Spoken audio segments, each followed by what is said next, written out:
I was very keen to write scripts and produce No, movies. And this is the first one. that was the first one. That was the second one. Yeah, because that's Bloodsport, Cool. right? Is it better to go out and give a bunch of negative interviews about how you hated woodworking somebody, or is if if you can make your own movie and say this is what it should have been like?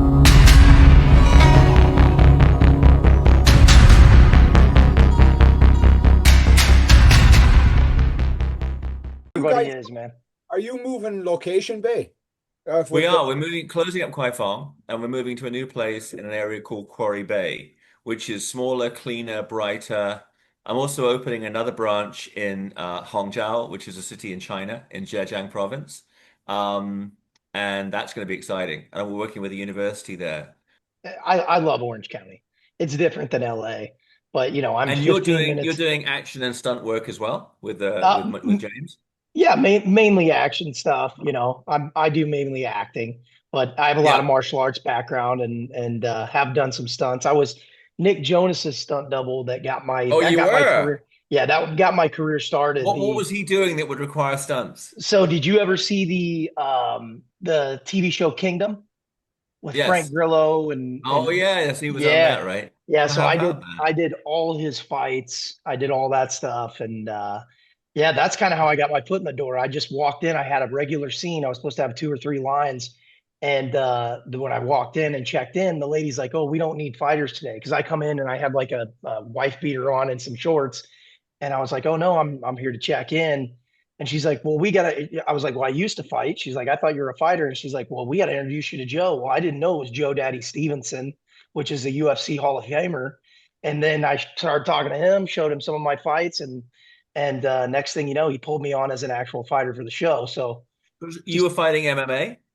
yeah, yeah, I used to fight Wow, back fantastic. in the day. For which organization? So it was called Proving Grounds. It was out of St. Louis, Missouri. And if you're there in Yeah. St. Louis, yeah, Oh, cool. yeah, it was fun. Yeah. Now I'm cool. just And too are you old. still, but you're not fighting anymore. You're more on the movie side and acting No, and more what on the have you. movie side and acting now. Still, No more I think it's fighting. actually tougher doing the movies because you in the fighting you can actually knock the other guy out, but in Exactly. movies you have to keep going all night and all day, all the next day. So it's Yeah. tough, you know. Yeah. And it's just different. It's totally different. You have Yeah, wide hits as opposed to, coming in straight and yeah. but movie fighting looks a lot more aesthetic. We'll tell you that. It was funny. Years ago, Donnie Yen and I were in London, and he was giving a movie stunt webinar. I think it's available now, seminar, sorry. I think it's available now on YouTube. And it's funny because he was punching the heavy bag, and he goes, "Well, if you punch it very like Mike Tyson, very small, this will not work for movie. You've got to do a Yeah. big swing."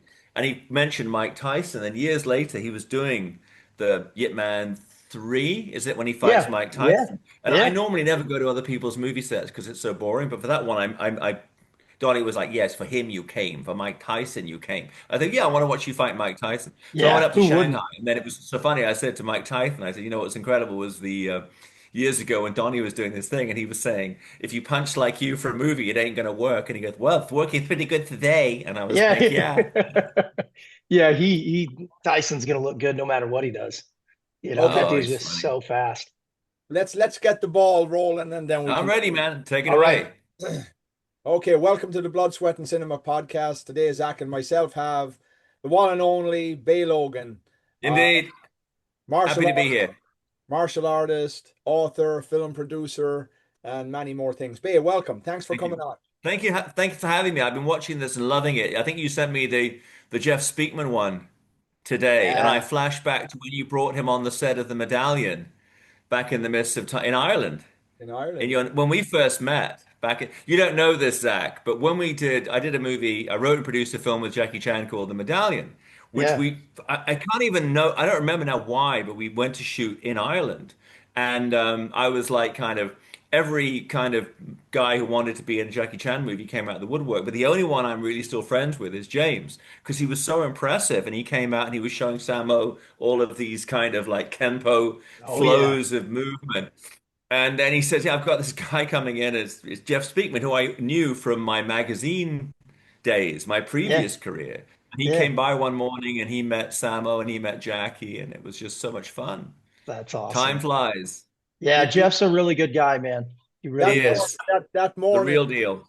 you said come to Dublin Castle. Jackie would be there. And Yes. we arrived at Dublin Castle and we were in there for what? Probably a good 30, 45 minutes just with Jackie and Sammo. Yeah. Yeah, it No, was they're Phenomenal. very, I mean, they have a great lot of appreciation. It's interesting. They have a lot of appreciation for real martial artists. At that stage, it was much more challenging to get their appreciation of an American doing Hong Kong style action. I have to say, for like, I would say contemporary action, MMA style movie action like they do in John Wick, American stunt teams are really caught up. Yeah. We still do the swordplay stuff and the traditional kung fu stuff better. But at that time, it was very difficult. And I remember that was the first major film of Scott Adkins. Oh yeah. yeah. And Scott came in, and Scott was incredible because he just picked up the rhythm and everything right away. But whenever I've been with Jackie or Sam and we've met people who are real martial art masters, I mean, my father, Tino Ceberano, teacher to the late great Richard Norton, my stepfather was the father of Australian karate. He's met all these guys and they give him a lot of respect. But at that time, the problem you had was people would come in and they would just stand in isolation and go, oh, I can do all this or I can kick, you know. Like when we did the documentary Jackie Chan My Stunts, and you have like dear Ron Smernberg on the roof in Rotterdam kicking in the air, and Jackie is like, "No, now you're just remembering your stuff. You have to watching me. You have to waiting." You know, it was like, and the funny thing about it was that at the time, I remember his management were very worried about ever showing an angry side of Jackie, and yet we kept it in, and it was the bit everybody remembers. Yeah. So I always remember that time, but it's been amazing the transformation to me, the way that by osmosis, American stunt performers, American martial artists now have picked up the rhythm and the style and how it's important, what angle you shoot from, what your film speed is, where you cut. And it's not just a question of being able to stand in the corner doing amazing martial art technique. You have Yeah. to have the timing and distance and all these things. But Yeah. you know, that's not an issue anymore. I think the guys in the States are great. I believe if the John Wick crew had brought Sammo to do the choreography for John Wick, it would have been 50 times better. Mm. Yeah. That would have been phenomenal. There's nobody like Sammo Hung when it Do comes you to. know there was a period of time when Sammo did his martial law TV series, and he did a couple of movies in Hong Kong. And I've seen this with a lot of these guys who are absolute maestros in the field. And if there's 10 guys in a row, and nine of them are smart, efficient, connected, hardworking, diligent guys like me, and the 10th guy is some useless boot kisser, Yeah. that's the guy they pick. And a lot of the time people say, hey, how come when Lau Garlung left Shaw Brothers, he stopped making movies? How come when Sammo reached a certain point, he stopped making movies? He even had a big hit in China called like My Bodyguard Hmm. or The Bodyguard. I think it was Bobiu, Gong Gong Bobiu. And it was a great movie where he plays this old guy with Alzheimer's, but he can still fight and what have you. And it was funny because then I'm like, well, why didn't you do more movies after that? And then you see the guy that's managing him, and you go, yeah, I can kind of see why it's not working. But I remember showing that movie, the grandfather with Alzheimer's but can still fight, to our friend Steven Seagal, James, during attrition. And Seagal says afterwards, I kind of found it a bit stupid. And I'm like, compared to the movies you were making before attrition, I don't know. I think it kind of holds up. You know, that would have been that I would have done that the next one after attrition if we'd kept doing stuff after attrition. Yeah. Now, hey, let's back up a little bit. Uh, Yeah. we kind of jumped right in there, and you're a little bit more than an encyclopedia to say the least.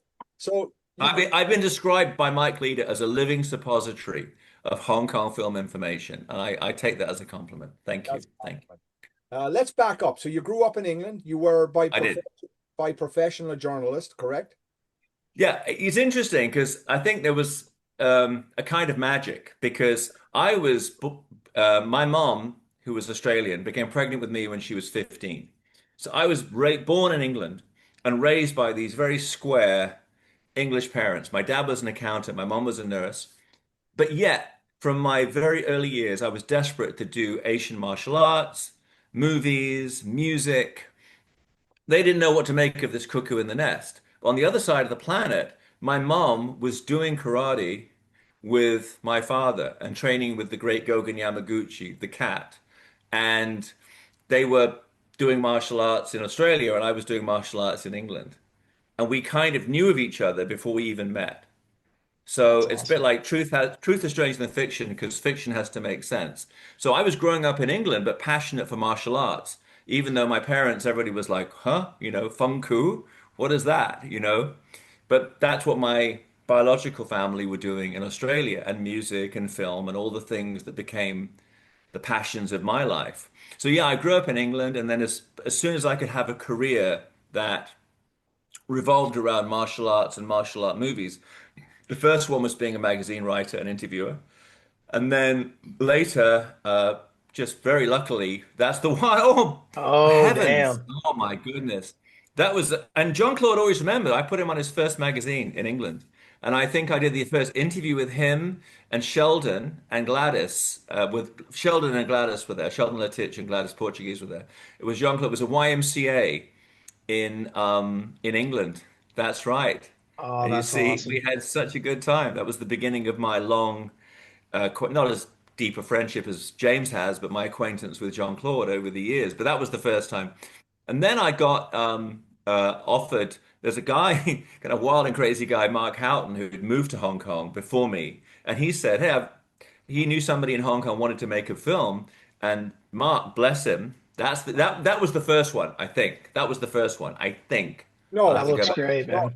this is the first one. That was the first one. That was the second one. Yeah, because that's Bloodsport, right? Yeah. But anyway, so then Mark said to his friend in Hong Kong, bless him, "Oh, I've got this friend in England and he wants to be a producer. Maybe he can produce your film." And that was a movie called Guns N' Roses. And it was kind of like, when I did that movie the first time, I'm like, that's what I want to do with my life. Look at these, Here's look at one that for handsome Dan. young guy.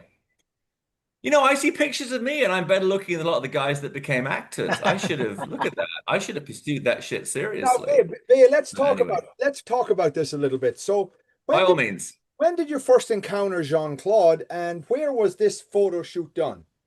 Okay, so the first time I knew of Jean-Claude Van Damme, like everybody, I think I saw him in No Retreat, No Surrender, and then I saw a poster for Bloodsport, which had like the picture No Retreat, No Surrender of him, and then Bloodsport, as you, James, you know better than I, was shot in Hong Kong way before I lived here, and was held up for the longest time in post production. It wasn't released or whatever. And then I was in Thailand training at a gym called Sichathong in Banglamong in near Pattaya in Thailand, and I just happened to go into the store selling pirated um, videotapes, and it said Bloodsport, and it had the name. Who's the girl in that? Is it Leah Ayres? Is the Yeah, girl in the movie? Yeah. That was the Yeah. name because nobody knew who Jean-Claude was, and maybe there wasn't space on the box for his name. So it was Bloodsport Leah Ayres. So I got this grainy video, and that was the first time. And I was like, wow, still my favorite Van Damme film, still one of Oh, my yeah. favorite American-made martial art movies. Yeah. Um, and that was it. And then when I came back to England, because I had this top martial arts magazine, I think whoever was releasing Bloodsport in England, I think it was Warner Brothers, said, "We've got this new guy, we've got this new film." And me being a smart ass, said, like, "I know all about him, I've already seen it." And yeah, I really wanted to interview him. And we did that first interview in England. And to his great credit, when we've encountered each other since, he's always said, "This is the guy that gave me my first cover story in the UK." But I was impressed by him. I mean, his charisma, his athleticism. Uh, I think it's a shame. I mean, he's done some wonderful work since, but I still think, to me, if you somebody said to me, which is the one Van Damme film you're going to show your kids, it would be Bloodsport. I still think it's the best. Yeah. And the things that make it good, it's everything, the music, the cinematography, the setting, the side characters, everything about that works. And look I'm at that. surprised that some of the other American-made movies. That was actually at a YMCA a YMCA in London, in right in the center of London. And he just came in dressed like that and warmed up with Gladys, and then he was doing some kicks, and that was what we got on camera. Here's a And then question. I think he'd done Cyborg already because those are Cyborg pictures. Yeah, here. That's him kicking. The guy in the picture at the top is a guy called Yap Leong, who used to have a kung fu supply shop called Shaolin Way in London, and he just came down with me. He was a friend of mine at the time, and I said, I'm doing this thing with this guy, and maybe you can be the, stand-in, and you'd like to meet him anyway. So that's Yap. Yeah. So now, in your opinion, and maybe in some ways a weird question, with a guy like Yap Long, of course, obviously it is a different style martial arts. I believe was he Wing Chun Yap Long? No, he was doing a style called Shaolin Fists. Shaolin Fist. And I think it's like in Cantonese we call it Japga, which is mixed family. And you get a lot of those particularly out of Malaysia, and he's Malaysian Chinese. I'm not saying these styles aren't good, but something like Hung Gar or Wing Chun or Choi Lei Fat is kind of a pure system. And then when you mix them all together, they become in Cantonese it's Japga. So he was doing like I think a Japga mixed style, and it Now was called Shaolin Fists. that picture of Jean-Claude holding the sidekick to him. If Yeah. Jean-Claude and him are sparring, moving around at that time when that photo is taken, who prevails? Oh, Jean-Claude. And I think Jean-Claude, well, obviously, if you focus your life and career in filmmaking, then necessarily there are lots of obstacles to you becoming having real fights competitively or challenge matches or whatever. And the bigger of a star you become, the less you can participate in that kind of thing. Even if you beat the guy, he's going to sue you. If he Yeah. beats you, your career's over, you know? Yeah. So it's like if you fight competitively, people are going to go, boy, he doesn't look as good doing that as he did in the movie. Yeah. It's always interesting to me. The martial arts is the only field where the only famous people are the guys that fake it. Because the most famous boxer in the world is not Sylvester Stallone, but the most famous martial artist in the world is Bruce Lee or Jackie Chan or Jet Li or Jean-Claude Van Damme. Or I'm not fake it in the sense of they're not a competitive or a professional martial artists, they're actors that do martial arts. But that's just the nature of things. But I always found Jean-Claude, he got those. Well, you train with him, James, so you know better than I. But he had those incredible fast twitch reflexes, flexibility, and very solid technique. That's Cynthia, right? Yeah, Yeah. my girl back in the day. And I think I really appreciate the fact of John Claude coming in from a very solid. I think if it wasn't Shotokan, it was another one of It was the kind of it Shotokan. was Shotokan, very solid Japanese style. And my dad had come in from the Goju, which was Richard Norton's base style, and you guys from the Kenpo and me from the Honga. I actually think that solid base style of the stances, the movement, the hip movement, everything translates really well into whatever else you're doing in life, whether you're playing golf or whether you're doing action movies. Yeah. So, and what's interesting to me is sometimes people, very serious, quite advanced martial art people, will say, well, so and so, talking about a movie guy, can they really fight? And I'm saying, well, you're a martial arts master, can't you tell? Like when they were considering who was going to be the bad guy in No Retreat, No Surrender, they got a bunch of photographs sent to Roy Horan, the late Roy Horan, who was the international sales guy at Seasonal Films, and his teacher was Wong Lei, who was this famous super kicker. He fought Jackie Chan, Snake in His Shadow, Drunken Master, whatever. And Wong Lei said, if you actually look at a photograph of a guy, you can tell from the picture how skilled he is. I don't know whether it's true or not, but certainly in that case, they had a bunch of guys, and he picked out John Claude. So I always think it's like people say, "Oh, is Bruce Lee really good?" You can't tell, really. I'm surprised Yeah. because fighters can normally assess other fighters um, quite effectively, quite efficiently. You know, if What's you the, like what's the, you, Zach, if you're going to fight somebody in the ring, you look at their video, you look at them ahead of time, you even see them in training. You're going to get a feel for this guy's good, this guy's Yeah, bad, this guy's good, you this can guy's bad definitely at that. get an understanding of their athleticism. You can get an Yeah. understanding of their timing, their speed. But the one thing that you can't ever really tell until it happens is, can they take a punch? Do they have the That's the heart? key. Well, You and know, I don't, yeah, and I do think that is, to me, it's where there's a difference between competitive martial art and real martial art, which is right. obviously real martial arts. The aim is that you eliminate the opponent so blindingly. Because people always say, like, oh, traditional Hung Gar Kung Fu is so, kind of like outdated. It's so anachronistic now because we have MMA. I said, yeah, but the kind of person, first of all, I don't think the traditional Kung Fu or karate practice is aimed at going out to find people to fight in real Correct. encounters.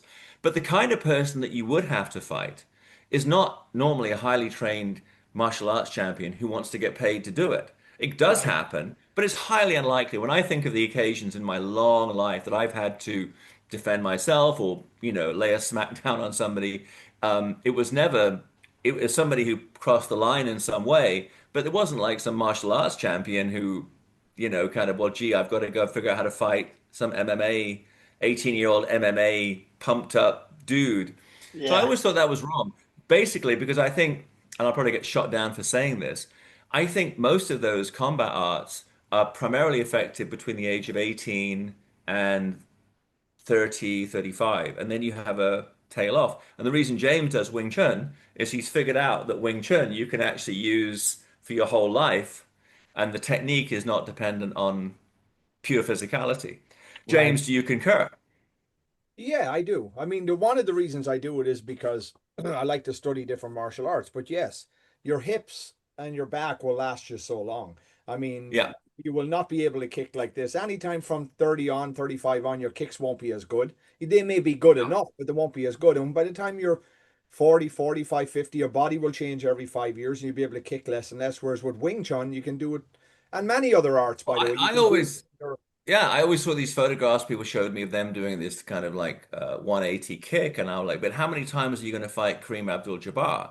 It's an impressive Yeah. feat, but Yeah. probably the low kicks, and particularly you find them in Wing Chun, and then I remember I'm that old to remember when Thai boxing came in and the WKA rule system came in, and a lot of people had no familiarity with low kicks, like the thigh kicks. At the same time, I don't think the Thais had the experience of the foot sweeps that people would do in karate. So this is where someone like Bruce Lee was so ahead of his time because he was coming in and going, yeah, you cannot have an effective segment of a totality. There Yeah. was always going to be, well, and then I remember we were preparing to do a movie that I made called Lady Blood Fight, and we were in like a judo. Essentially, the guy was a judo champion, but he had MMA in there as well. But the first thing, the rule was you're not allowed to punch, and I'm like, gee, I don't know whether that's going Yeah. to be, you know, are you just purely training for judo competition? I guess that's okay, but if you're saying this is the ultimate form of combat, the younger people coming in, as soon as they get out into any kind of altercation and they get, as you say, are they going to take a punch? Yeah. So, yeah, I think, well, this is why Bruce is regarded as the father of MMA because he came out and said, you've got to train all these different ranges of combat, which I much, Yeah. Being moving up after working with Combat Magazine and bringing all these yeah, different actors and yeah. so on and so forth. Were you working with Martial Arts Illustrated at the same time, or was that something that came a little later? No, it was, I really, after I finished in combat, I kind of had to, I was very keen to write scripts and I was very keen to write scripts and produce movies. And so, but to make a living, I had to write for Martial Arts Illustrated. There you go. Kevin, still my best That's a friend. good one, man. And Kevin Brewerton. And then I did Impact, which was an action film magazine, but now I can reveal it. Of course, I think it had merit unto itself and people still really talk about it. They enjoyed it. But for Very me, it was first, like the if you very call first up edition. that's the first issue. Man, Van that Damme and looks Van great. Damme. But I'll tell you why that was such a great kind of like tool in my kind of kit. Because if you call somebody up and you say, I'd like to come sit in your office and talk to you for like an hour, and at the end of it, I'm going to give you a script of mine, they're just going to, maybe they will, maybe they won't. But if you say, I want to interview you for an hour or so, put you on the cover of my magazine, and they'll give you the time. So that Yeah. was kind of my foot in the door tactic to learn about the industry, to meet a lot of people, and it was fun to do. And I always say, that's look at my man Bolo down there. Yeah. It's like, yeah, you've got to practice real world martial arts. I mean, that's one of the things, James, I always admire about you is that, I hate these guys who are like, they've got the time side. They always get the handout for somebody else to pay for their life. Works hard. He's Yes, he like the does. Lou Ferrigno. He's like the Lou Ferrigno of martial arts. I remember Yes. Arnold was saying, Lou, all the bodybuilders are lazy, but Lou, he works. Yeah. Yeah. It It's works. like that. And I'm the same. You've got to keep whatever your long-term goal, you've got to use kung fu in the real life, in the real world, and that is to make a living, to keep a roof over your head, to not be a burden to people, you know. So the magazines were that, but I was always in my mind, I want then again, it was dear old Mark Houghton said, "Hey, come to Hong Kong and make a movie," which was utter chaos. I'm writing my autobiography right now, so I've kind of rehashed a lot of this, and it was such a nightmare that at a certain point I said, "You know what? You guys try to finish this film," which they didn't finish the film. And Donnie Yen said, "Hey, Bey, I need a bad guy to fight me in Sandak for like 3 months." I said, "I'll go and do that." That felt like a fun way to spend your time. Oh yeah. Have you seen the movie The Disaster Artist? If you can imagine they were making a kung fu film and not like, The Room. That's what that experience was. So then I went into China with him and Yuen and a bunch of other people and Wait, did, Disaster Artist, who was that? That was with, was that with yeah, the comedian? Was it James Franco? And it was Yeah, about Tommy yeah, yeah. Wiseau, White Tommy. There I'm it going to is. mangle his name. It's I funny. I have can say seen the that. Chinese names. I can't say the American ones. Tommy Yeah. Wiseau, and it was about his film, The Room. Yes. But it Oh was yeah, Yes. just this yeah, yeah, disaster yeah. thing. That when I watched that, I thought, boy, that was just like Tiger Storm, my first film in Yeah. Hong Kong. And then Maybe the yeah, weird thing about it was I finished I finished doing t Circus Kids as playing a bad guy and fighting Donnie at the end and everything, which was kind of a dream. And then I came back to Hong Kong and I was like, boy, what am I going to do here? And then I heard through the grapevine that this same former friend, Mark Houghton, had said he was going to kill me.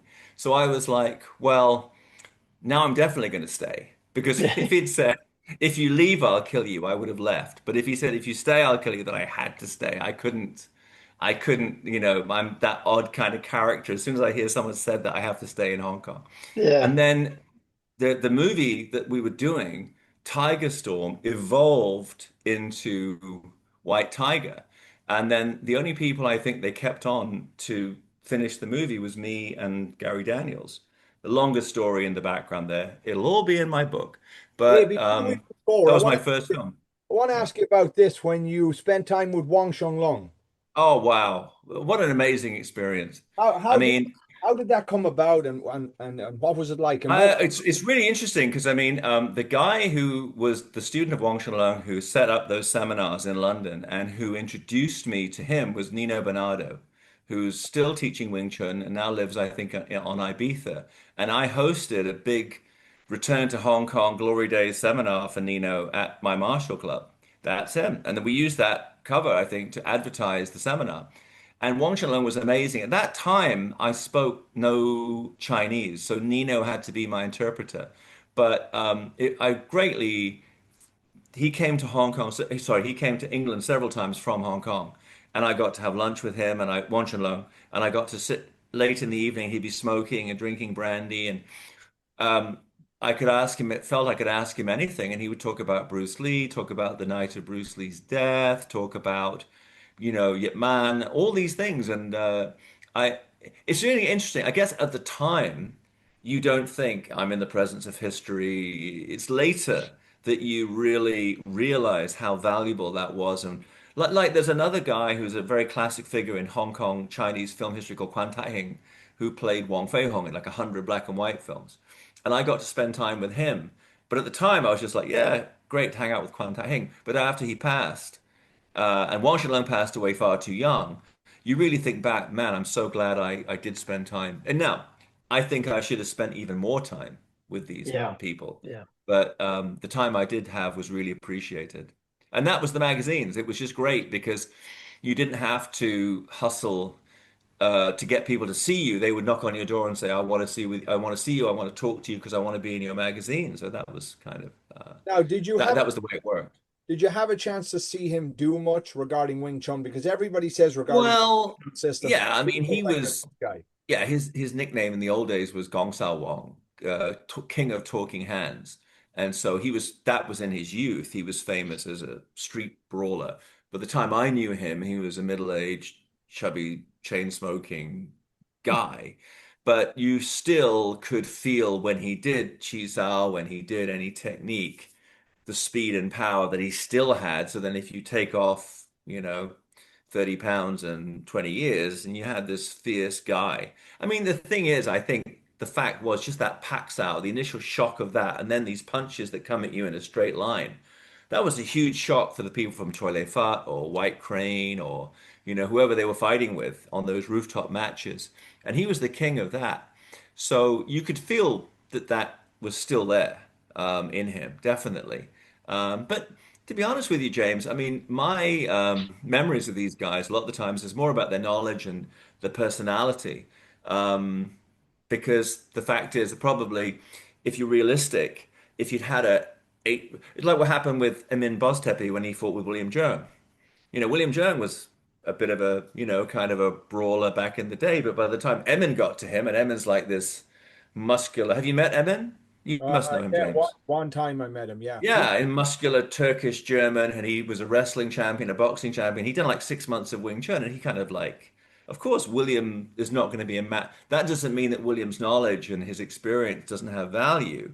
But so I didn't feel, if you're asking if I looked at Wang Shenlong in that moment as a viable fighter, that really wasn't what I was getting from him. But what I got was the knowledge and the experience and his.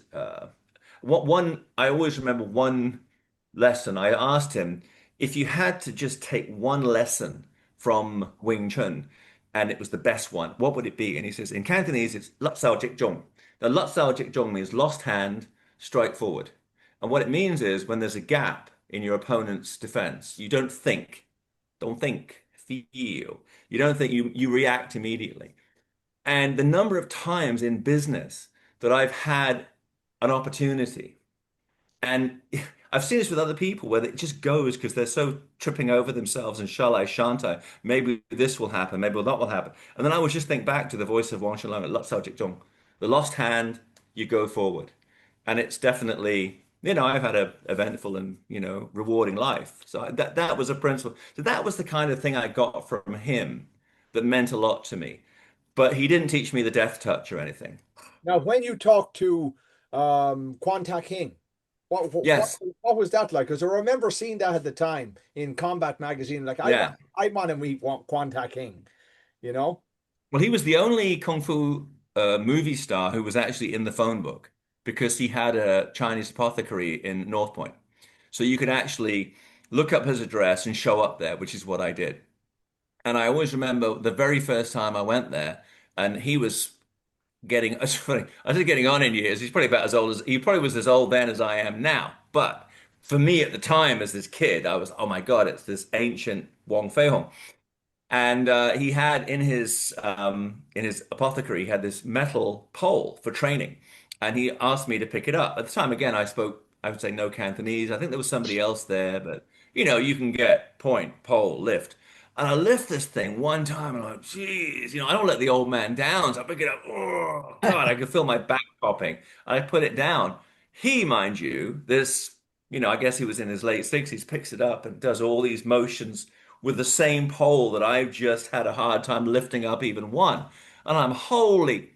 So I took some photos of him, and he was enormously open. And the times that I saw him, the one sweet story about him was when I moved to Hong Kong, I would just occasionally drop by, and by that time I spoke some Cantonese. And he, in his declining years, sadly had some financial misfortunes. So he had to do different things to make money, and he had these medicinal balls that you roll in your hand to help your circulation.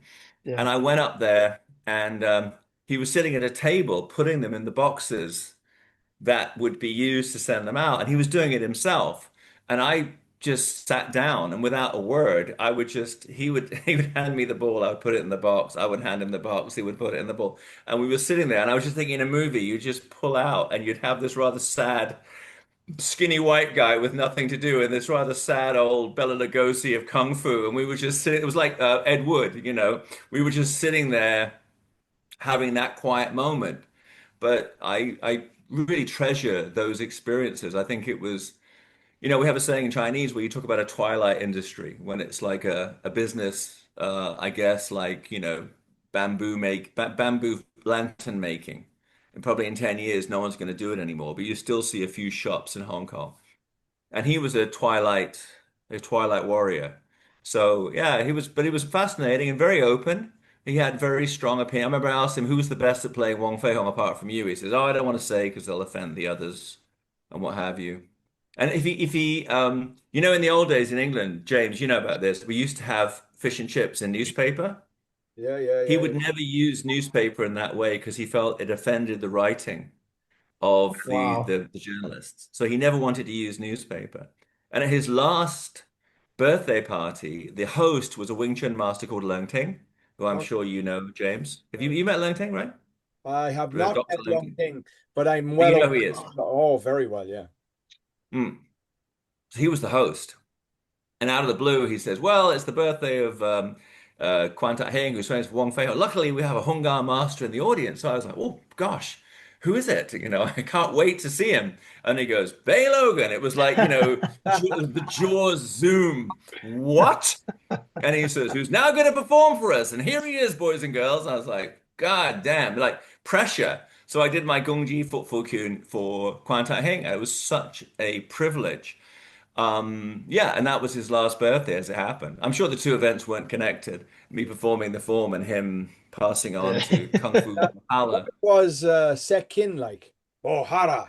I met Sakin a couple of times. Donnie Yen and Donnie Yen now, of course, famous for so many movies, Yip Man and the John Wick and what have you. He was a bit down on his luck at the time, and he and I were hustling for stuff to do. And we came up with the idea of doing yet another Bruce Lee documentary that he would direct and I would produce. So we started looking at locations and seeing people we could talk to who'd worked with Sekgin and sorry, who'd worked with Bruce Lee, and Sekgin was on the list. So we went to see him, and at the time he was very sharp mentally. His upper body was still completely functioning, but he had a hip problem, so his mobility was limited. So he didn't want people to see him. And we went in and we just sat and we talked about his memories of Bruce Lee, and you know he it's interesting because I think there's this misperception. And by the way, I talk about it at length in my book, Bruce Lee and I, I have, available now. Yeah. I have this Well, book. I'll give you all the context so you can get that. There's Bruce Lee and I, and also 36 Chambers of Kung Fu Cinema, Volume 2, Volume 2. But in the Bruce Awesome. Lee book, talk about the fact that there's misapprehension that Bruce came on the scene as this breath of fresh air and that he was really rude and dismissive to all of the old guard. And nothing could be further from the truth. When he worked with Sekgin, when he worked with Hon Yang-git, who was the bad guy and the big boss and the action director of credit of the big boss in Fist of Fury, he didn't have that mindset at all. He was very you always see pictures of him with his hands like this, and he was just very sweet with these guys. And Seth Gein said, you know, when they worked on something, or when they when he would go to Bruce's house and work on stuff, he was very respectful. The other thing is, I don't think you can overstate the respect that you know, in Chinese culture, younger generation has for older generation. So these were all friends of Bruce's father, Lei Hoichun. So he had to be respectful to them. He couldn't, you know, it was just a given. I was even talking to my brother Mark, who lives in England, and I was talking about my belief that the Confucian system, where you have a patriarch at the head who's responsible for everybody, and they all respect that guy, is still the best way for families to be. And he goes, "Oh, we don't have that in England anymore." And I said, "Yeah, well, look at your society." And I hate to say it, but maybe America also, I don't know. But in Hong Kong and China, I'm very happy to say that survives. So Bruce was very much respectful of Sekgin, and Sekgin should be respected. This guy did like he started as a makeup man. He was Northern Shaolin Kung Fu master, and then he did like 500 movies, mostly playing the bad guy. And he was just an icon. Gin So, Uncle Gin was his name. And it was a really funny story because the Low family rented all those tennis courts that you see at the end of Enter the Dragon. And at the time, the Lows were getting on in years, and even though they were distantly related to Bruce Lee, they had only a vague idea who Bruce Lee was, but they really knew who Set Gin was. So every afternoon at about 4 or 5 o'clock, they would come down and say, "Ginsuk, do you want to come up to the house for tea?" And Bruce would have to go, "Me too, me too." They didn't have the same degree because they'd seen Sekgin in 500 movies and they probably hadn't seen Bruce in any at that point. Yeah, yeah. Yeah. So, Babe, what was the birth of this? That was a funny story that our mutual friend Rick Baker was, as we say in Chinese, choi soi, he was blowing water, but he had a book deal. And I was furious at this. And I think it's a really good lesson. I mean, you guys probably still already put this into practice, but for younger people watching this podcast, I think there's this tendency that when somebody else, there's a great line from Jacques Cousteau. He said, "We must believe in luck to explain the success of our enemies." So it's like, this guy got a great gig. Well, he must have been lucky, right? But if you get the Yeah. gig, it's because you're great, right? Yeah. So Rick is like, I got this book deal. Oh, I'm going to be doing this book and it's going to be great. And I was just driving back from London to Birmingham, which is a city in England where I was living at the time, and I was just going like myself, shuffling, buffering, do a Rick Schmidt. I was just pissed, man. I was now in the modern era. I'd probably go online as Thousand Doggy Boogaloo and write, that guy sucks. Nobody should read his book. But instead, my little Birmingham girlfriend, little Chinese girl from Birmingham, she's, all right, babe, if you're so pissed off with Rick, why don't you write your own book? And I was like, yes. So I went home. It was like, in the Blues Brothers, I've seen the light. And I wrote 5 book proposals and sent them to different companies. And they wrote back and said, please do the book. And that became it. But I think that's actually something I think is a great negative of social media.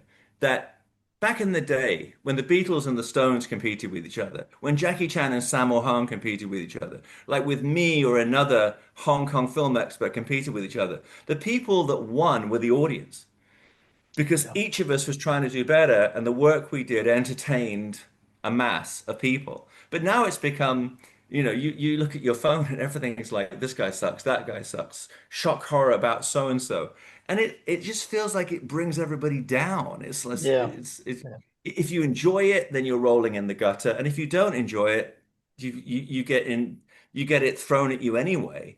Whereas I think being inspired by the success of your enemies, being inspired by somebody else's success to try harder and work better is enormously positive. And definitely in my own case, I mean, in Buddhism, we always talk about like, you should completely have no anger.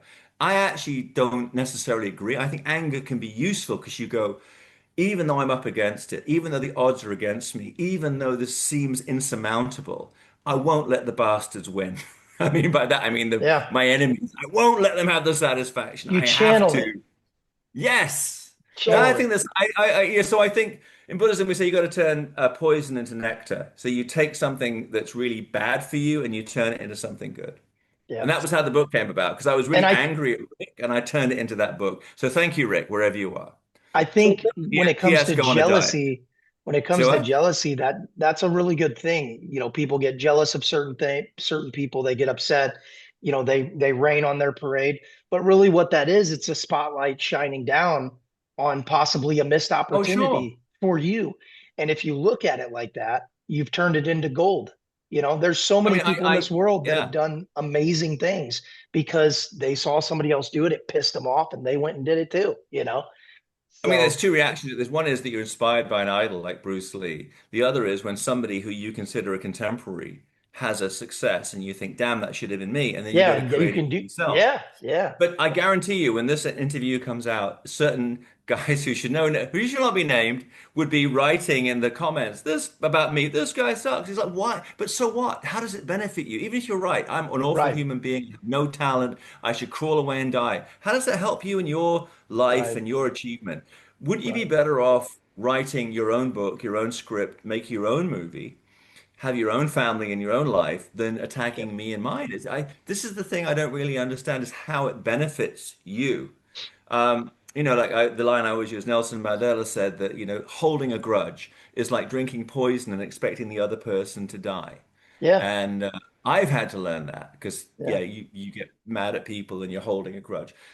No, I tend to laugh about it. I Yeah. don't, if somebody says, oh, people I've had issues with, like dear old Mark Houghton or Mike Leader or whatever, or Rick Baker, I tend to laugh about it because I guess if my life was bad and you have issues with people, you might be like, oh, geez, man, I wish things were better. If your life's good, then you laugh at it. Well, and plus you're giving them power. Yes, The moment that yes, you allow them to that's it. dictate or control anything that you do in your life, you've given them power. Now you either Yeah, make it dictate something in your life in a positive way or a negative way. But yeah. yeah, it's I just always, like, I always, I always think of all the things to write about in this lifetime. I mean, if you want to waste your time writing about me, whether it's on social media or on some other platform, there's so many things to me. I mean, like I finished my book on Bruce Lee, and I finished my second book, 36 Chambers of Kung Fu Cinema, just in time for Chinese New Year.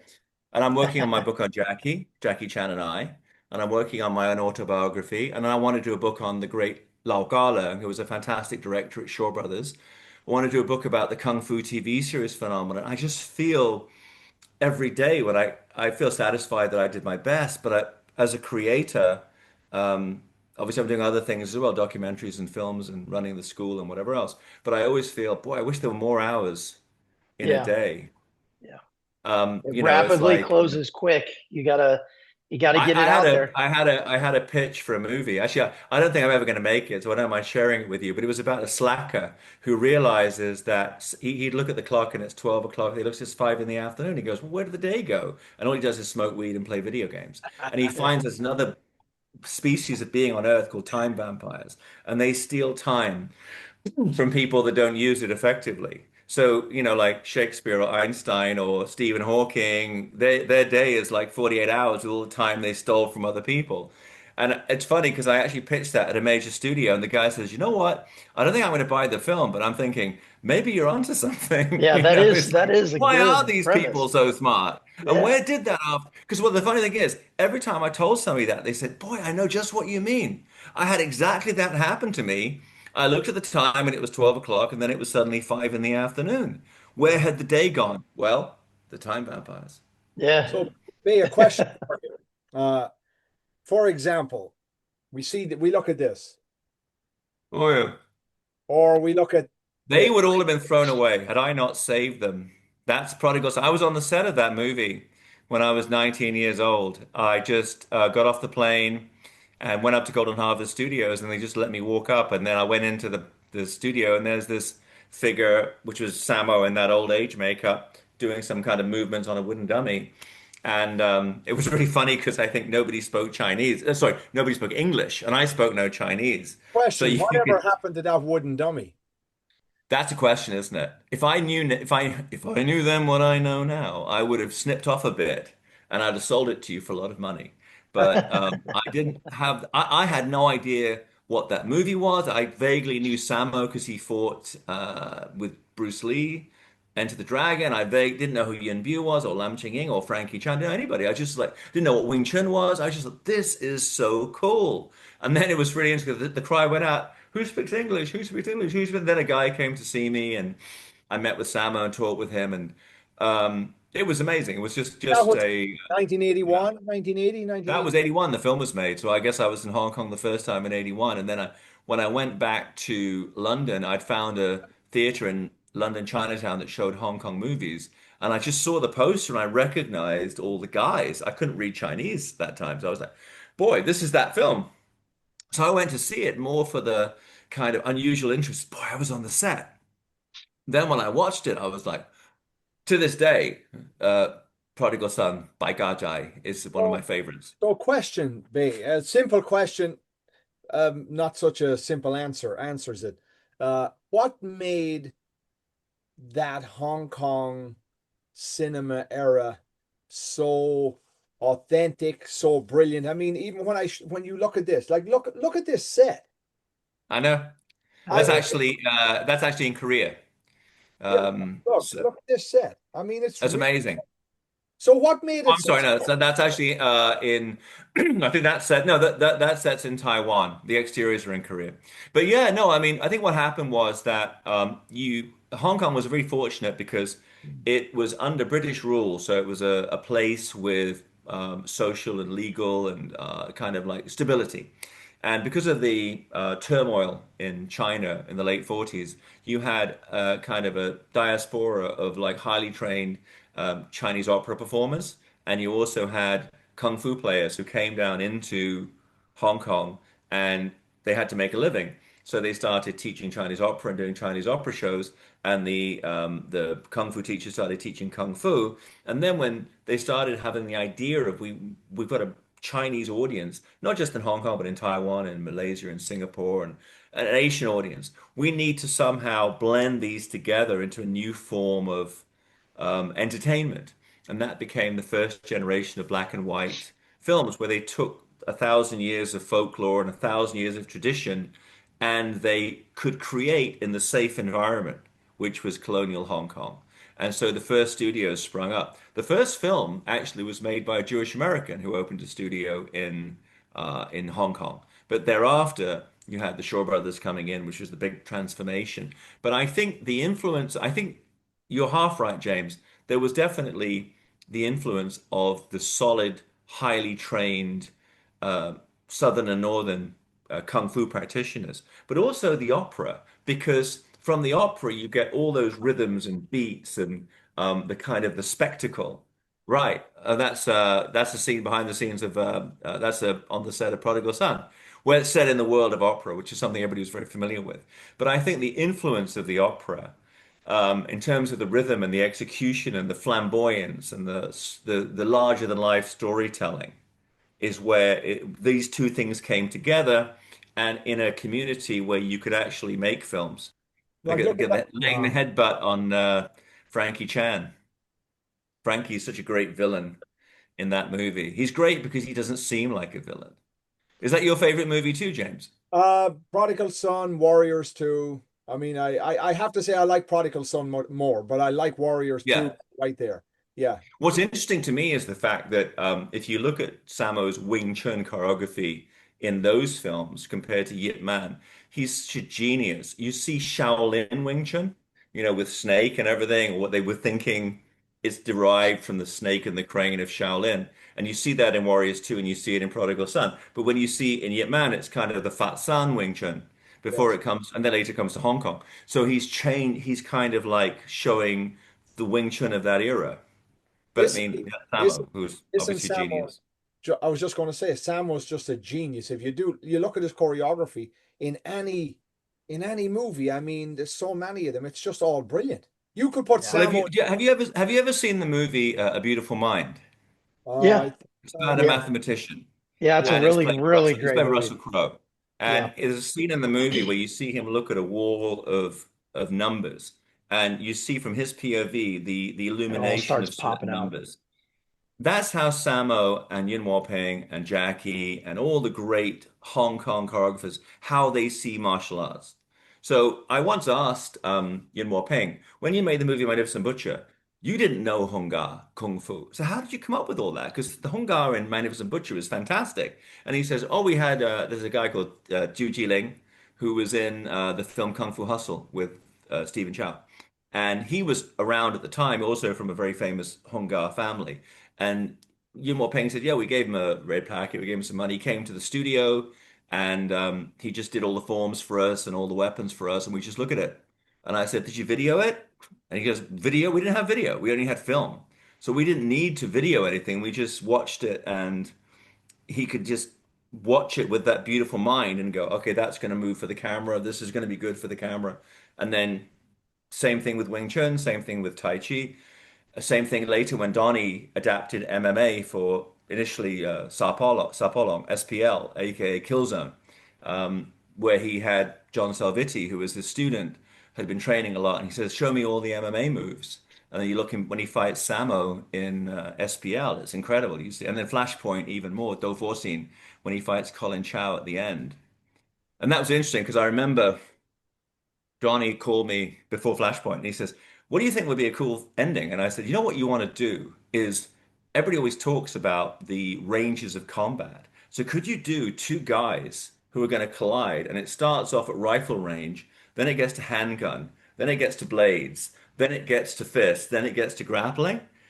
and it ends at the grappling range. That's never been done, and that's kind of that ending. I don't know if he got it from me, but I certainly remember telling him that was an idea. That's why I think we've been a good team because I have these great ideas that I have no idea how to execute, and Donnie needs influx. He needs someone like John to say, "Here's how you do jiu-jitsu," and someone like me to say, "Hey, how about if we do this?" And then he can really shine. So let's But talk a little bit people, about the Magnificent Butcher. yeah, by all means. It's a very Fantastic. It's funny. It's sort of one of the it's in this book. But anyway, but no, for Magnificent Butcher was about the great Lam Sai Wing, and in the original version of it, Yun Siu Tin, the father of Yuen Peng, who was the drunken master in the film Drunken Master, and he'd been in The Beggar and Snake in the Shadow. He was meant to be in that movie playing the character of Beggar So Ha Yi. So they started filming with him, and then sadly, he suddenly fell ill and passed away. So they stopped, and then they reshot, restarted, they recast all the roles, and they started again. And no one's ever seen that original couple of weeks of footage, though there are some stills. And then they made this movie, and they decided to focus on the most famous student of the great Wong Fei Hung, who was Lam Sai Wing, Jiu Wing, Butcher Wing. He was a pork butcher.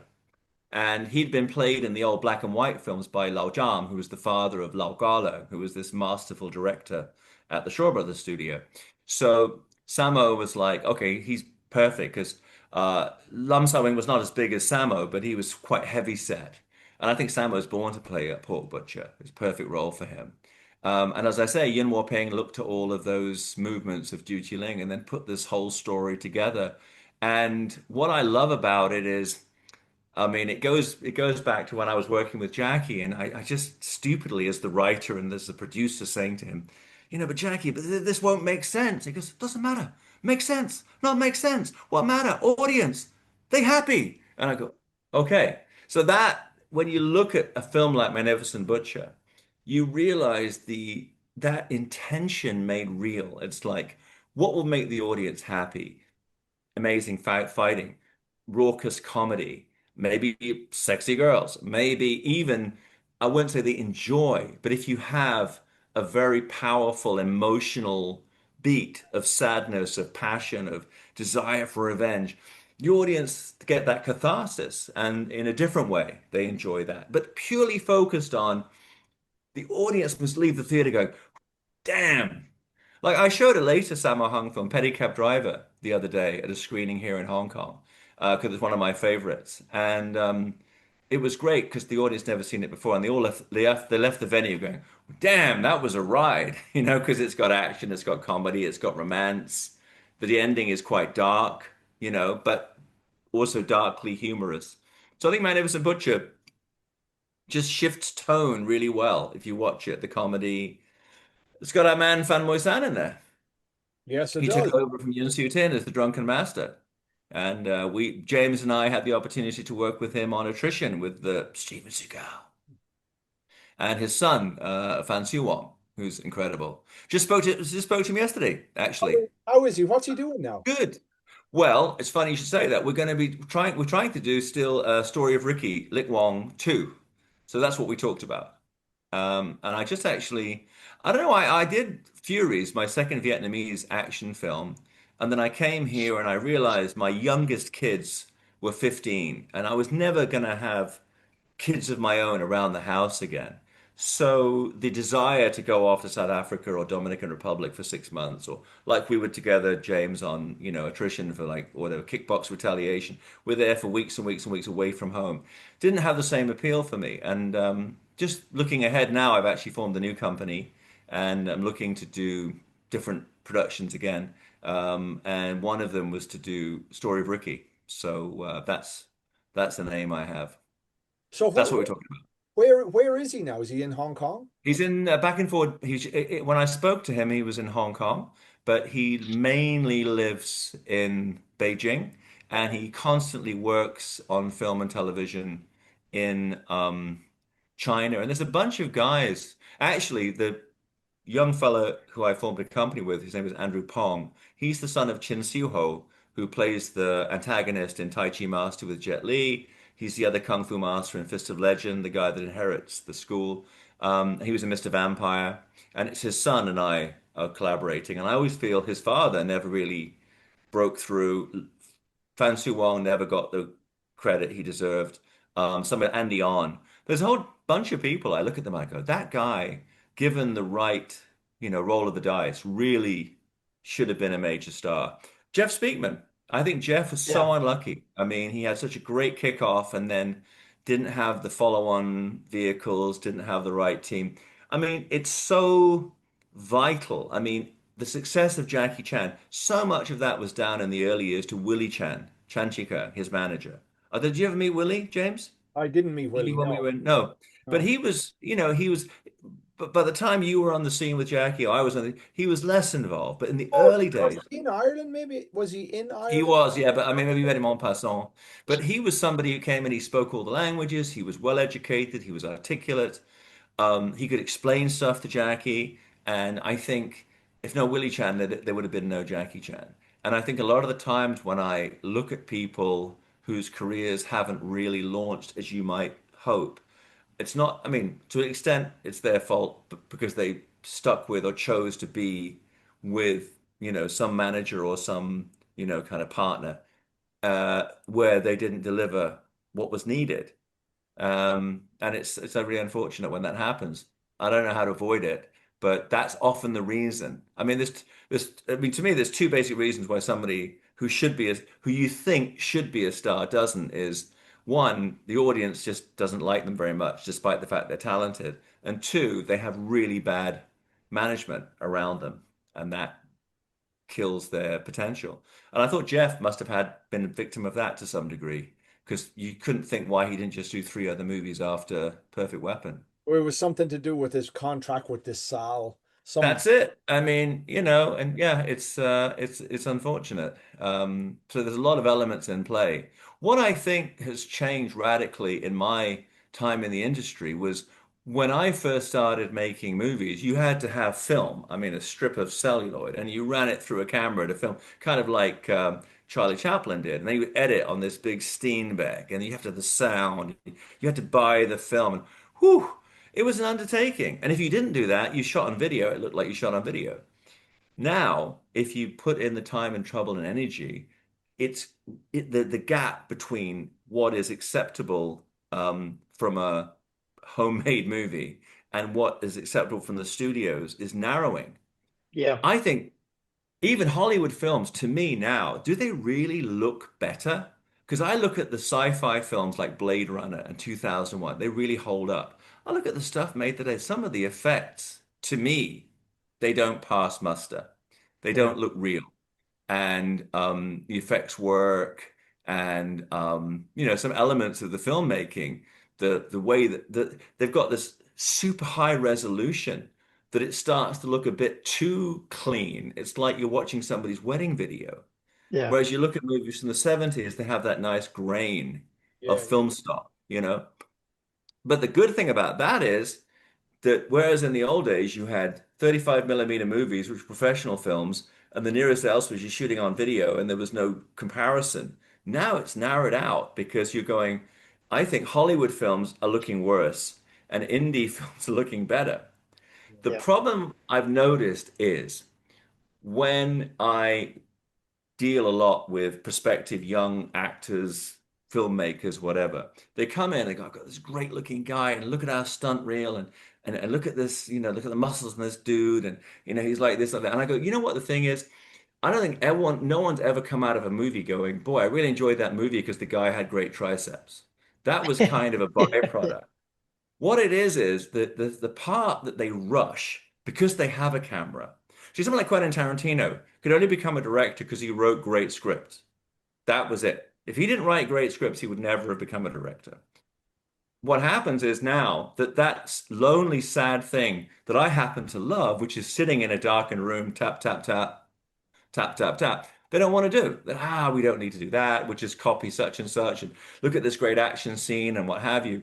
But I think the challenge is for the next generation of action guys is to take a step back and go, we need to tell stories that engage people emotionally. we need to take a character on a journey and that the audience care about the challenges on that journey. And in the context of that, we have to have some innovative action style that's not copying Van Damme, that's not copying Jackie Chan, that's doing something new, something different. Yeah, and I mean, I definitely, in my own small way, with projects I'm working on, want to do that. But also, when you get to my late age, everybody's younger and they say, what should we do? What should we do? And I just basically, this is going to sound maybe condescending, but I was like, learn how to tell a story. Whether, not even like, yeah, you got to be able to tell a story to write a script, but just to tell somebody, like somebody says, what's your movie about? It's about drugs. It's about capoeira. No, it isn't. Every story is about a guy or a girl, and then what the journey is that the film takes them on. And the 90 minutes of that film should be the most important time period of their lives. Otherwise, why bother to tell the story? Why bother to make people sit in the dark for that amount of time? So, I'm actually taking up a position helping to teach film studies in China. And that's something I really want to drive home to these guys is you got to get like Kung Fu, you've got to keep working the basics, which I know you guys do, right? But it's Yeah. not like, gee, I can do an aerial 59 flip. No, horse stance, kind of hip shoulder rotations, movement, basics, like eye-hand coordination. You never get away from that. And I think it's the same with filmmaking, but I think the technology has somehow run away from storytelling. And that is the end of my lecture. No, I mean, it's just like, Oh, so because I am the biggest fan of these films and I want to be entertained and I want to be blown away. And I've had occasions where somebody's come into my office and said, look at this. And it was Tony Jaa, or it was Veronica Ngo, or it was any one of these amazing people that I've worked with, or it was Donnie. And you look at something they've done and you're like, whoa, that's what I want to have happen. Yeah. springing forward into the 80s with Hong Kong cinema. Um, Talk a little bit about Project A and Police Story. Well, I mean, the thing with those movies was that Jackie had done a bunch of kung fu films in Taiwan that didn't work. Then he did these two films, the seasonal films, Snake and the Shadow, Drunken Master, and overnight became a huge success. Then he went to Golden Harvest and they gave him a blank check. And I'm a great believer in this thing of like art is born of restraint and dies of freedom. Meaning, if you constrain somebody, the budget's only this much, you've got to shoot in this amount of time, you're more likely to make something good. But if you say, here's all the money you want, here's all the time you want, just do whatever you want, the energy can dissipate. Hi, Sean. My son getting home. And what happened with Jackie was the first couple of films that he did, particularly the second film at Golden Harvest, Dragon Lord, was a movie that was shot for a lot of money over different countries. It has its merits, but at the end of the day, it just because it cost so much to make, it didn't make back the hey son, didn't make back the money that they wanted. So he was like, boy, I've got this huge platform to make anything I want, but I think I need some checks and balances. So he got Sammo Hung to work with him. He got Yuen to work with him, and he moved away from doing traditional, like he said, everybody got drunk. I had to be sober. So he got away from doing drunken performers and animals and everything. And he did a Marine Police Pirate Patrol film, Project A. And then later he did Police Story, where he said, I'll do a contemporary action film. Um, I think it was Jean-Luc Godard said the best way to review a film is to make another film. So I think Police Story is Jackie's review of The Protector, the film he made with James Glickenhaus, because he was like, gee, that's a modern day. That was his first modern day cop movie, and he didn't like it at all. And he goes, you know what? I'll show him how to do it. It goes back to what I was saying before. Is it better to go out and give a bunch of negative interviews about how you hated woodworking somebody? Or is if if you can, make your own movie and say, this is what it should have been like.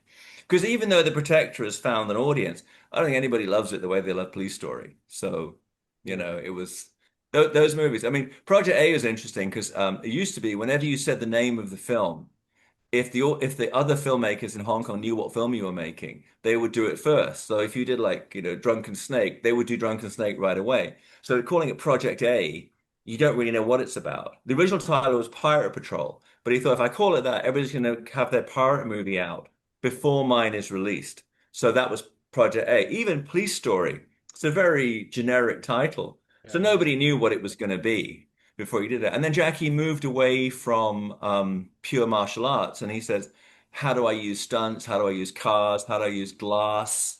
How do I use the environment to put myself in danger? And Jackie had one attribute that money can't buy, which is an inherent likability. Because he's so likable, we really feel scared and worry about him when he's in danger. And I think that's lasted his whole career up until today. He's got that innate likability, and you can't, if you don't have it, I don't know that you can inject yourself with it. And that's why people said to me, gee, why didn't a younger, fitter Jackie Chan come in? And I said, there's probably guys physically can do stuff that he couldn't do as he got older, but audiences still felt for him and they worry about him, like when he's hanging from the clock tower in Project A. You really feel, oh my God, I hope he'll be okay. If you think about it, if it was a somebody you didn't really have any feeling for, then the impact is not nowhere near as high. But if you're like, oh Yeah. Jackie, please be safe. When we Yeah. rock and roll forward to Dragons Forever, let's talk about Dragons Forever Yes, by because all means. Jackie and Benny. Yeah. Well, that movie was amazing because when they actually there's actually an old Shaw Brothers movie called Blood Brothers, which is about set in the old I'm trying to remember which dynasty it is. I think it's a Ming Dynasty movie about three brothers who fall out, and that was the original idea to do a movie with Jackie and Sammo and Yuen. It'd be a period. I think it was going to be a period, but it was a serious action drama with the brothers betraying each other and everything. And my friend Gordon Chan, who directed Medallion, told me because he wrote the script for that one. That he basically says, look, it's Chinese New Year. Nobody wants to watch Sammo stabbing Jackie and Yuen being betrayed and everything. Nobody wants that. Let's just do a fun movie and figure out what you haven't played before. So Jackie was normally the man of the people. He becomes a lawyer.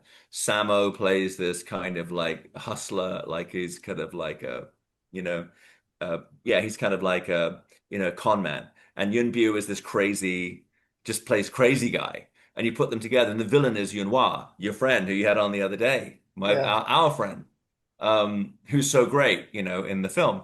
And then they were like, and at the end, we need somebody to be the. Originally, it was going to be Yuen was going to fight with Jackie, and I think he felt it was going to be hard to top the fight that Sammo and Yuen had in Eastern Condors. So they said, we need to bring back somebody, and the time schedule was really short, so it had to be somebody they could rely on. It couldn't be somebody they had to teach how to fight. And I guess Benny's the James, they man. lost your phone number. James, they lost your phone number. Zach, you were in high school. So that Yeah, was it. I was So in it was junior like high. it had to be Benny who came back out and just did this incredible job. But the schedule in that film, I think, was brutal. They were just shooting, kind of day and night, day and night. But it's so incredible, and um, it's still a mystery to me why the three of them never made another film together after that. Because there Yeah. was Was no bad feeling in the making of that movie. was Benny padded up for some of those shots? Because Oh yeah. he looks quite thick. That's why he kept the shirt on because you know what's interesting is people always ask me about Jackie. Does he do all his own stunts? It's interesting when it's a payoff stunt where you can see it's him. Of course, it's him.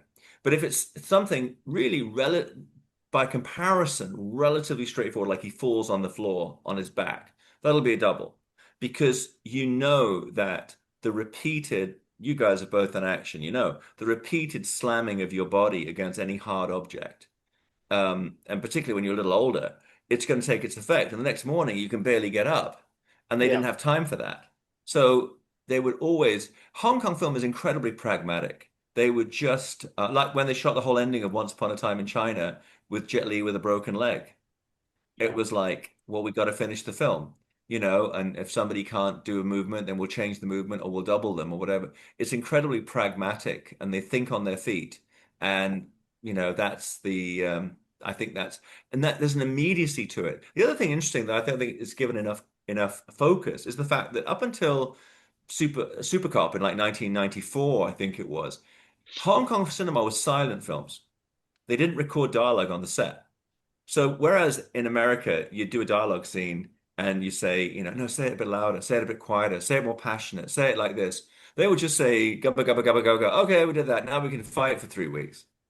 But in America, when we started doing films, that would be like, okay, for this drama, which is the big thing, you guys should, focus in and whatever. Then they asked the poor action director, like, can you shoot this in half a day? And the guy's like, dude, really? Action takes time. So Hong Kong films at that time were just silent movies, that they would just do one take of people talking, and they could be saying anything. They could be saying Mary Had the Little Lamb, and then they would dub that weeks later. At the And at the then, but the action they would work at. at the end fight with Jackie and Benny in Dragons Forever, Yeah, there's a spin kick where clearly it's not yeah. Jackie Chan. It hits Benny on the It's chest. it's an actor called Chin Garlock, and the guy getting hit is a stuntman called Anthony Carpio, Fong. So And why was that done? Did they feel they didn't have enough coverage or I something? go back to what I just said. It's just being pragmatic that Jackie, from what Garlock had said in interviews and what he told to me privately, for some reason they had to shoot it. And I have to go look at it again. I think he does the kick with his. Does he kick with his left leg? I think he does. He does. And the way the scene was set up, the way the shot was set up, it had to be that leg. So Jackie was doing something similar. And you can see Jackie do similar movements in other films. So it's not like at that era he couldn't have done it. But he wasn't as good with his right leg. And they're running out of time. So they said, okay, okay, Garlock, you do it. You do it with your left leg. Uh, Because you do better with the left leg. And then he's hitting who's he hitting at that point? Benny, right?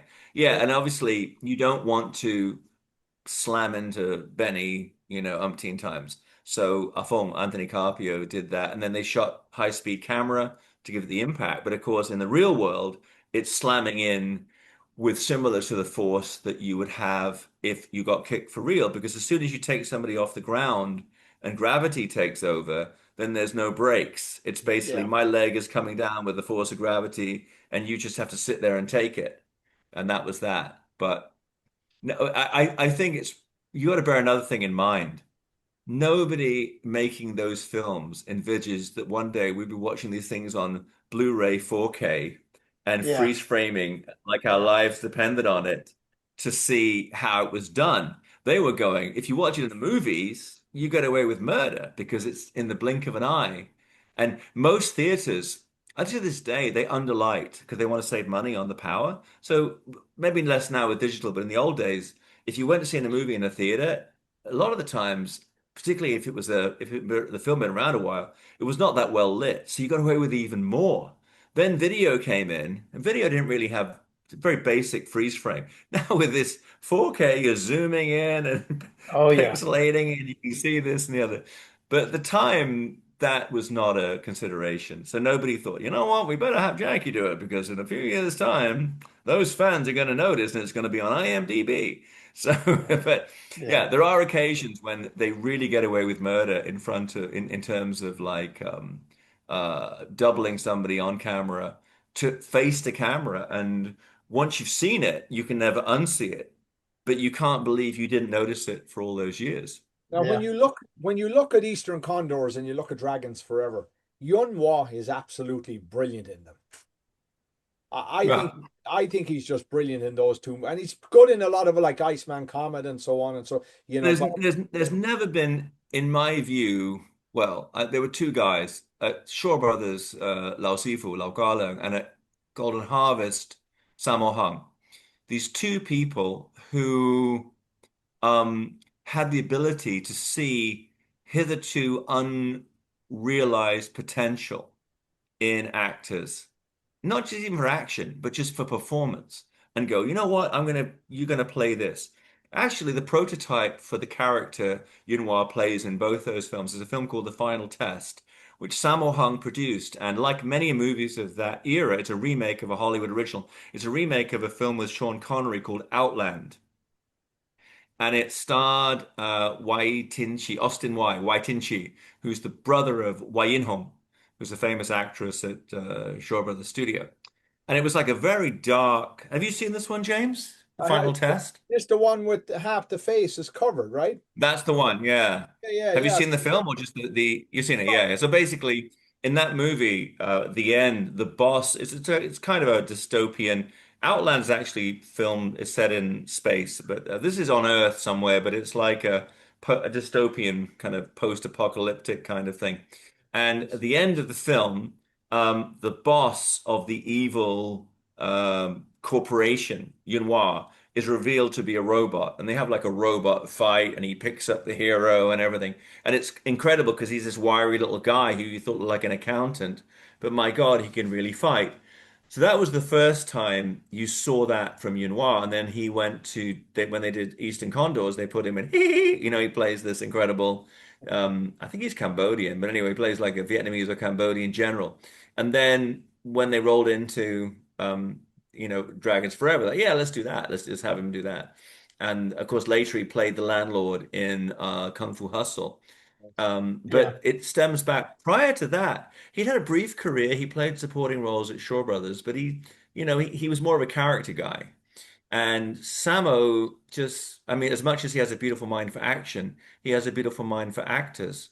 And look at Lam Ching Ying in Prodigal Son and the other films that they did together. You should just see it. Look at the way Jackie fights in a Sammo Hung film, like the Jackie ending of has First Mission. Jackie has never looked better than when Sammo choreographs him. Right. Do you know why? No. It's because basically when he's choreographed by Sammo, he flashes back to those days in the Peking Opera Studio when when Sammo was like the big boss, biggest of big brothers. So he doesn't answer back. He just tries to do his best and not get scolded. Whereas I think everybody, including me, is intimidated to work with the great Jackie Chan. And that sometimes it's limiting. And I even found that on the times I worked with Jackie on the documentaries, on the different films, that he would push you. He'd push me more to be, no, tell me what you think. Stop being so nice.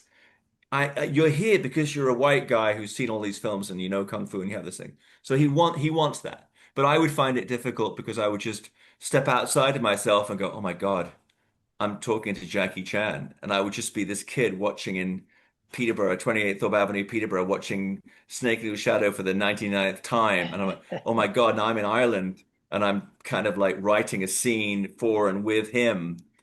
And you have to get over that. Yeah. But I think that Sammo, the one reason that Lau Garlung's films, he had the best run of anybody's movies at Shaw Brothers from Spiritual Boxer through to Eight Diagram Pole Fighter. Every movie was brilliant because he was Lao Sifu. Even Run Run Shaw, even Mona Fong, the heads of the studio, nobody would challenge him because he was Sifu. And Sammo is Dai Godai, biggest of big brothers. So nobody would challenge him. And sometimes when you've got somebody with that exceptional ability, um, that you kind of like what's necessary is everybody to stand back in awe and let them do their thing. And I think that's Sammo. And in that regard, I hold him in higher. I think Jackie obviously is a greater movie star globally, and he has been the great action movie star of this. I'm so sorry, Sean. I'm so sorry. I'm on with these guys now. Sorry, darling. He's gaming in the background. So obviously Jackie's at another level as a superstar, but as a director and as a choreographer, Sammo is the best, and he brings out the best of Jackie and whoever he's working with. And I just think the great tragedy was in the wake of doing martial law TV series, and he should have done 10 more movies, and he just didn't have the right management team and the right production development team around him.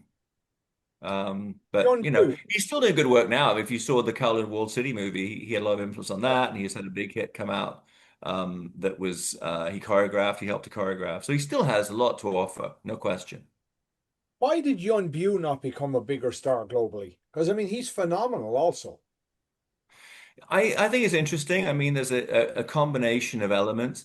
I think with Yuen that his personality is an interesting mix of elements. He's very sardonic, sarcastic, and I don't know that in terms of a global, I mean, how to position him globally.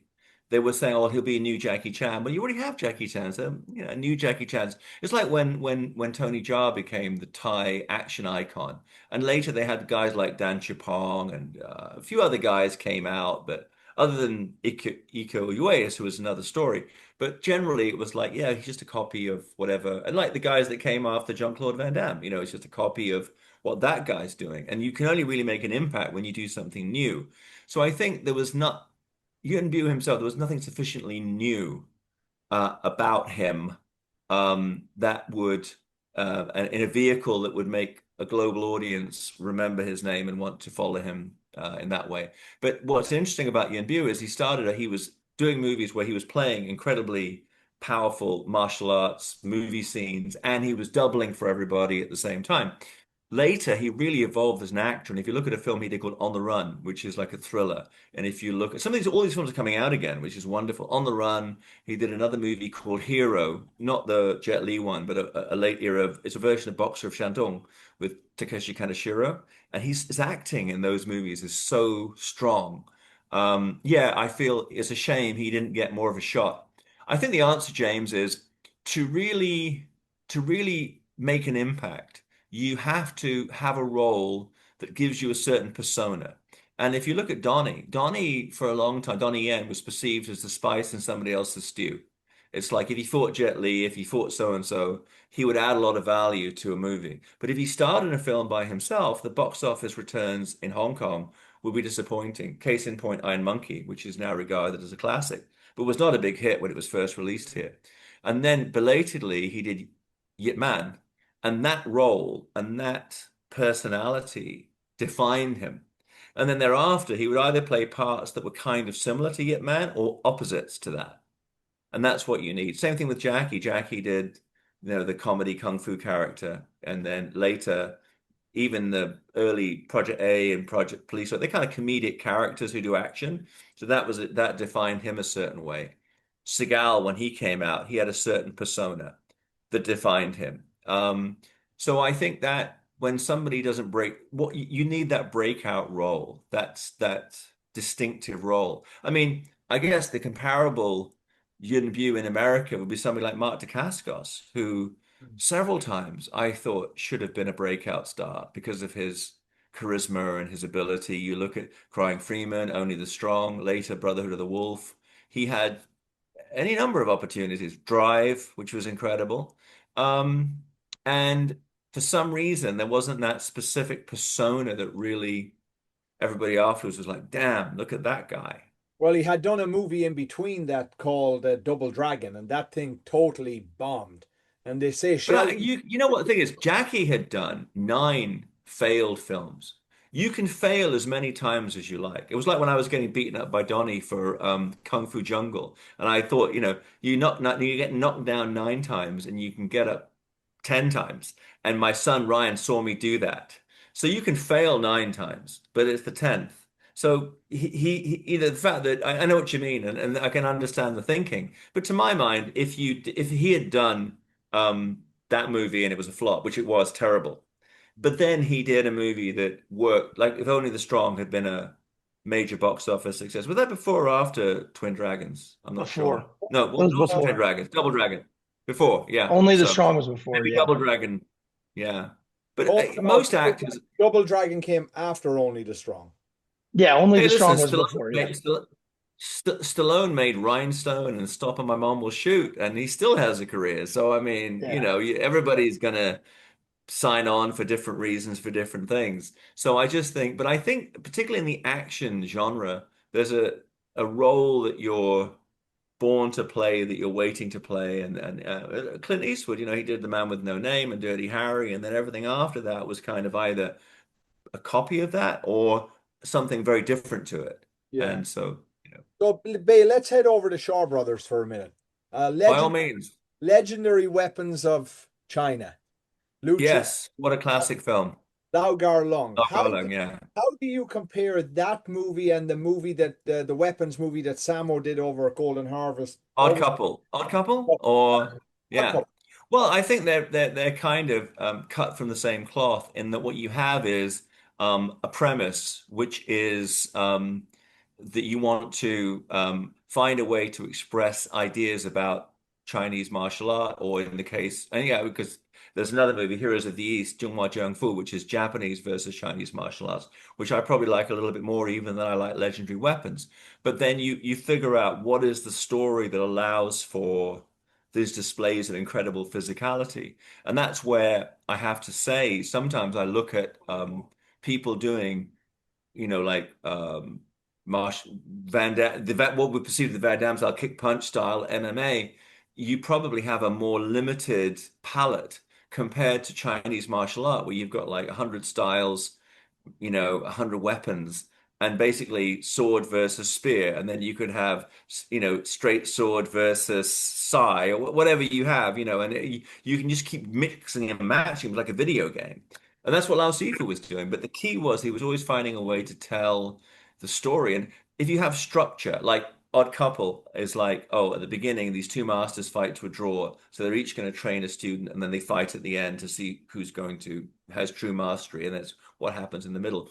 I made a film called Lady Blood Fight, and I exclusively reveal here that was based on the Odd Couple, because if it's the same premise. What happened in Lady Blood Fight in the original script, there's a Japanese master and Chinese master, and they fight to a draw, and they decide to train students and come back for their Kumite in Hong Kong X years later. So it's kind of the same. But what it was is, it wasn't that the action was the same, because none of us can replicate Lao Sifu, none of us can replicate Sammo and Lao Gao-wing, but it is the structure. So what these guys had was this great way to structure a story. This is where we're going to have some dialogue. This is where we're going to have this kind of fight. This is where we're going to shift the scene to something else. Then we move to this big set, and the films were just extraordinarily entertaining. I remember the Shaw Brothers movies had been out of circulation for a long time before Celestial, this Malaysian company, brought them back. And I went to see Eight Diagram Pole Fighter restored on the big screen in Hong Kong, and I was just like, I mean, the thing afterwards, I thought, this is so entertaining. And I couldn't understand, why in more recent years, with all the money we have in China, I don't think the films are as entertaining. Even the martial art movies not as entertaining. And they were just making one after the other. And the peak was the Shaw Brothers Lao Sifu movies. But then you had people doing other movies at Shaw's that were good as well, maybe not quite as good. And then the other potboiler films. But it was just like the greatest factory the industry has ever seen. Now, 700 movies. Amazing. another unique movie in the genre, 36 Chamber of Shaolin. Right. Yeah. That is interesting because when I spoke to Lao Sifu, it was kind of a bit like what happened with Jackie making Police Story to show you um, uh, what should have been done with the Protector. Lao Sifu had seen the David Carradine TV series, which in Hong Kong is called Chomajai, which means grasshopper boy.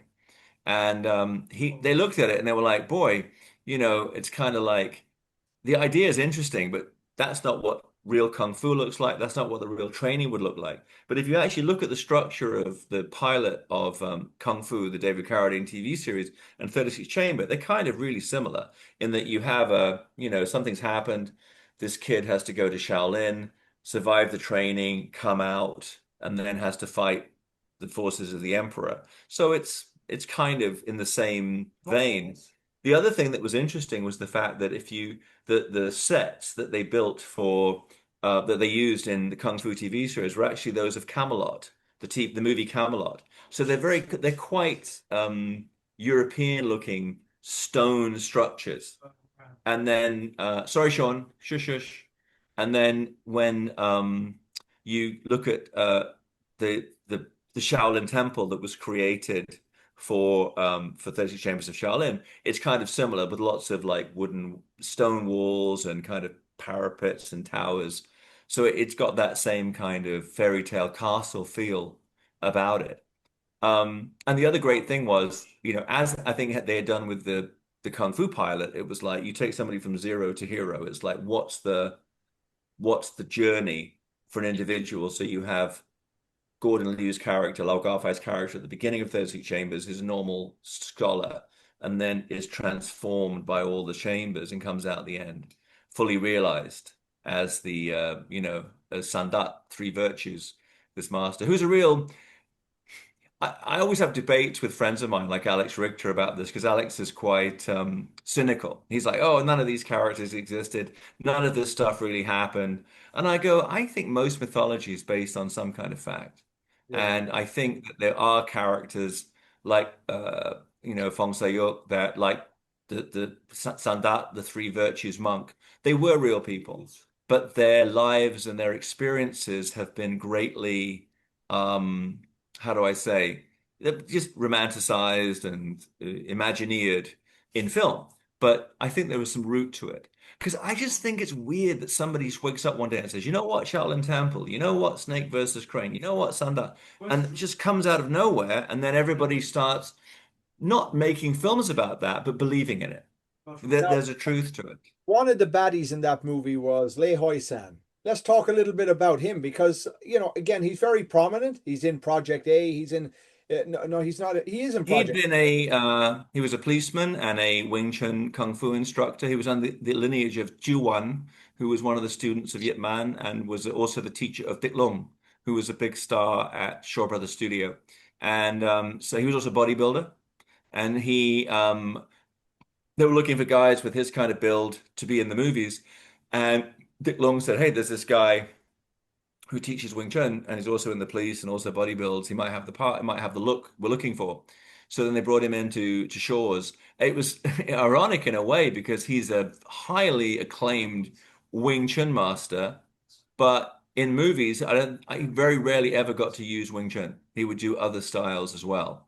But despite his build, his bulk, he could do these long choreographed sequences without a cut. Same with true of Bolo Young, when he did Hong Kong movies. Dick Wei. Where is Dick Yeah. Wei? Dick Wei? Yeah. He was a Taiwanese army captain, basically a taekwondo stylist, and he was like one of the late era.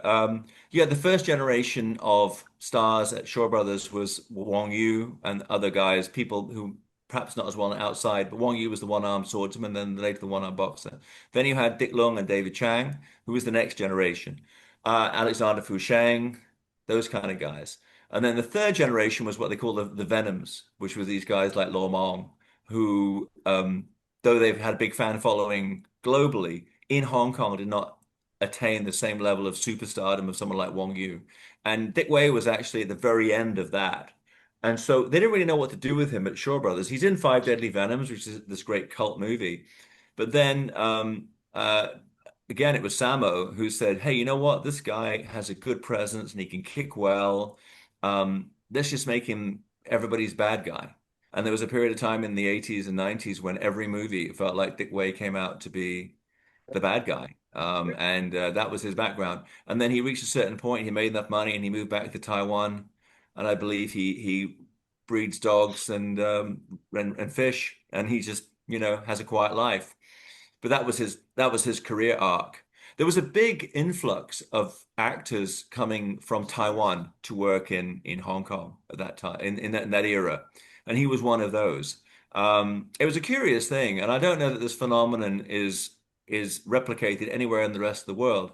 But the Shaw Brothers era, all of the films were filmed on the set in Cantonese and Mandarin, but they were dubbed into Mandarin by other actors and released in the theaters in Mandarin. And it was perceived the classy films were in Mandarin, a language that the local people barely spoke. And the Hong Cantonese films were more, cheap and common.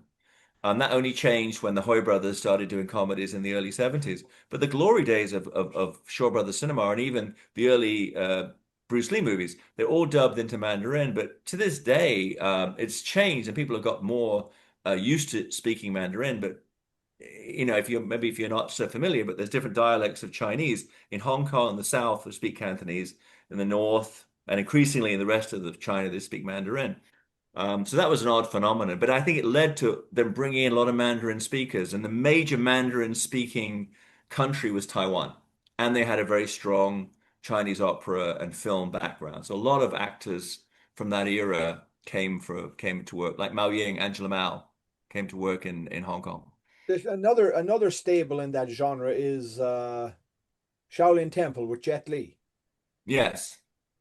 Well, that was interesting because that film was actually co-financed by Shurinji Kempo, which is it's a kind of a cult in Japan, as well as being a martial arts style. Shurinji means Shaolin in Japanese. And Doshin So, who's the founder, who was this kind of like they have a lot of these in Japan, by the way, like a cult leader, and other martial art leaders. Even Gogen Yamaguchi was something of a mountain mystic, and his name Yama means mountain. He was mountain mystic. But so he actually had a lot of money from his followers in Japan, and decided he was going to make a film to show the birth and development of Shaolin Temple.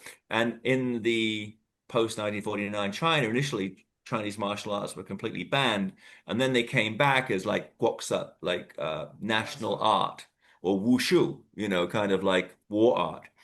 And they wanted to do a movie that showed wushu, which was this incredible performance martial art. It wasn't really looking at real fighting or combat.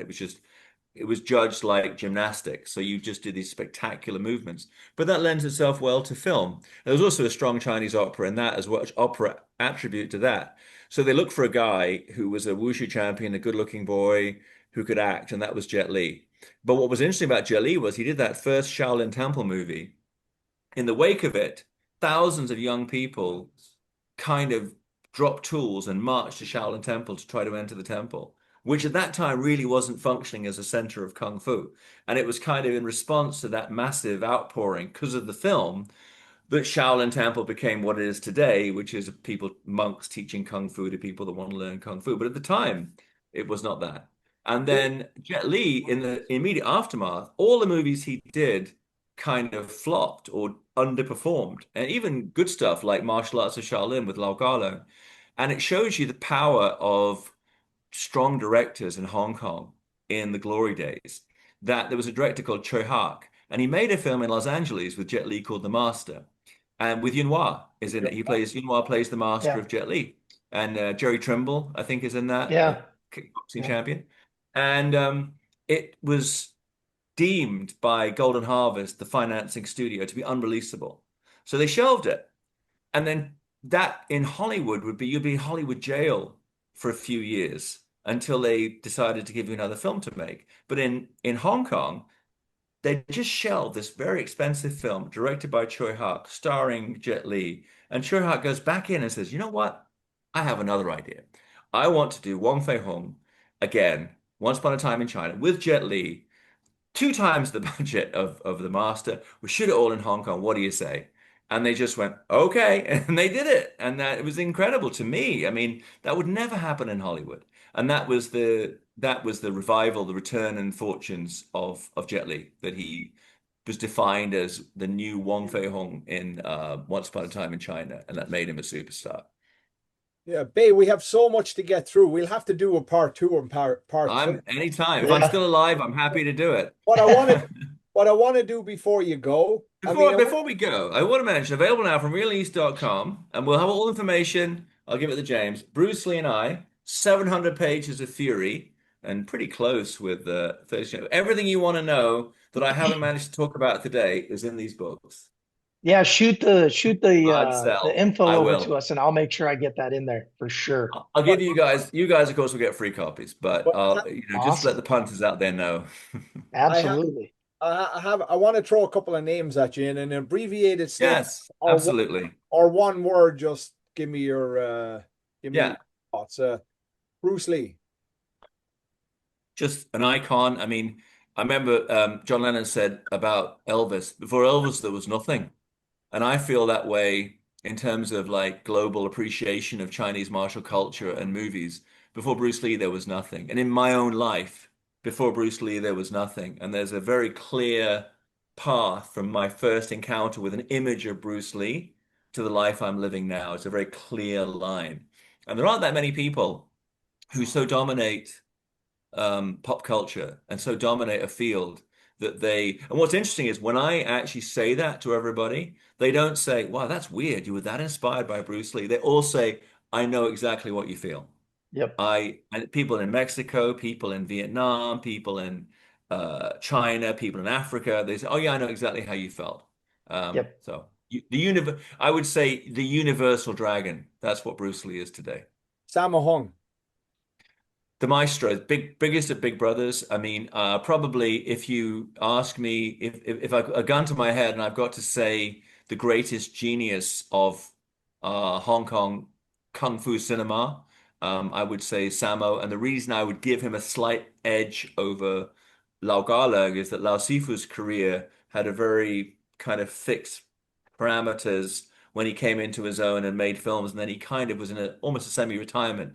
Sammo began incredibly young in black and white Cantonese films, and he's still working now, and he's still alive and still active to this day. So for pure longevity combined with genius, that is Sammo, and what a privilege to have worked with him and to have known him. I mean, I think it would be like if you could be alive in the glory days of black and white comedy in America, and you knew Buster Keaton and you knew Howard Lloyd and Charlie Chaplin. It would that level of kind of you need to appreciate and be humble.